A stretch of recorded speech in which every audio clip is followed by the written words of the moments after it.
Hello बच्चों, let's read our question first that says solve the equations x minus 2 ratio y minus 1 is equal to 73 minus y ratio 5y minus x is equal to 5 ratio. So the key concept for this question is, key concept इस question का क्या है?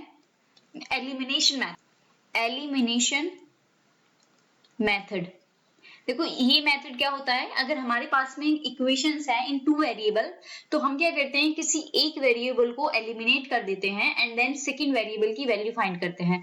For example मेरे पास equation है x plus Y is equal to 1 and 2x minus Y is equal to 2. तो मैं इसको क्या करूंगी, अगर मैं इन दोनों इक्वेशंस को ऐड करूं और y को एलिमिनेट करूं तो y से y कैंसिल होकर ये बनेगा 3x is equal to 3 and this implies हमारी x की वैल्यू कितनी आ जाएगी 1.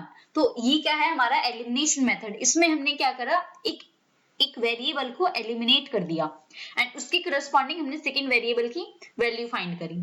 सिमिलरली हम देखो x की वैल्यू आ गई तो हम y की वैल्यू भी फाइंड कर सकते हैं जो क्या आएगी 0. अब देखो हम अपने क्वेश्चन की तरफ आते हैं. हमारी क्वेश्चन में क्या है, x minus 2 ratio y minus 1 is equal to 73 minus y ratio 5y minus x and this is equal to 5 ratio 4. तो देखो अगर हमारे पास में है a ratio b is equal to c ratio d तो इसको मैं लिख सकती हूँ a divided by b is equal to c divided by d. तो मैंने इसको ऐसे ही लिखा x minus 2 divided by y minus 1 is equal to 73 minus y divided by 5y minus x is equal to 5 divided by 4. इसको मैं ऐसे लिख सकती हूँ. अब मैं क्या करूंगी, सबसे पहले तो इन दोनों को मैं एक साथ रखूंगी एंड देन इन दोनों को एक साथ रखूंगी. तो देखो मैंने पहले x minus 2 इसको लिखा, पहले x minus 2 divided by y minus 1 is equal to 5 divided by 4 को मैंने इक्वल रखा. क्रॉस मल्टीप्लाई करूंगी तो ये आएगा 4x minus 8 is equal to 5y minus y 5y minus 5. तो ये जाएगा 4x minus 5y is equal to 3. Let's call this equation number first. अब मैं देखो इस वाले सेट को इक्वल रखूंगी तो ये आएगा 73 minus y divided by 5y minus x 5y minus x is equal to 5 divided by 4. Again मैं क्रॉस मल्टीप्लाई करूंगी तो ये आ जाएगा 4 is 292 minus 4y is equal to 25y minus 5x. इसको देखो अरेंज करो तो ये आ जाएगा हमारा कितना 292 इज इक्वल टू ये 25 plus 4 is 29y minus 5x. Let call this equation number second. अब देखो मैं इक्वेशन नंबर फर्स्ट क्या थी हमारी, ये 4x माइनस 5y ये था, मैं फर्स्ट भी यहीं पे लिख देती हूँ 4x minus 5y is equal to 3.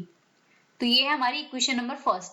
अब देखो इसमें मैं क्या एलिमिनेट कर सकती हूँ, इसमें अगर मैं देखो x को एलिमिनेट करूं तो मैं इस इक्वेशन में किसकी मल्टीप्लाई करूंगी 5 की एंड इस इक्वेशन में किसकी मल्टीप्लाई करूंगी 4 की. तो देखो क्या लिख सकती हूँ मैं, सेकंड इक्वेशन हमारी क्या इंप्लाइज करेगी 292 into 4 ये कितना आ जाएगा हमारा 1168 is equal to 29 into 4 which is equal to 116y minus 5 4 जा 20x एंड ये कितना आ जाएगा 5 4 जा 20x. ये मैं x को x के नीचे लिखती हूँ 20x प्लस 5 5 जा 25 minus 25y and this is equal to 5 3 जा 15.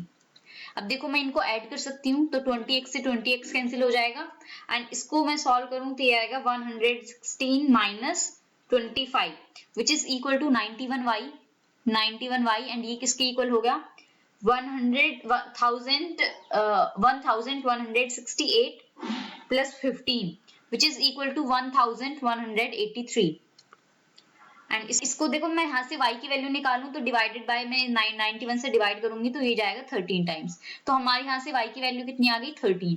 अब देखो मैं इस y is equal to 13 को इक्वेशन नंबर फर्स्ट में रखूं तो ये आएगा 4x minus 5y is equal to 3.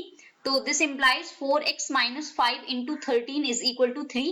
तो 4x की वैल्यू कितनी आ गई 3 प्लस 13 into 5 is 65. सो यहाँ पर हमारी x की वैल्यू कितनी आ गई 4x की वैल्यू कितनी आ जाएगी यहाँ पे 68. तो यहाँ से x की वैल्यू कितनी आ जाएगी 17. तो सो हमारे क्वेश्चन का आंसर क्या हुआ, x ratio y is equal to 17 ratio 13. So and our value of x is 17 and value of y is 13. So this is the final answer for our question. Hope you understood it well. Best of luck. Thank you.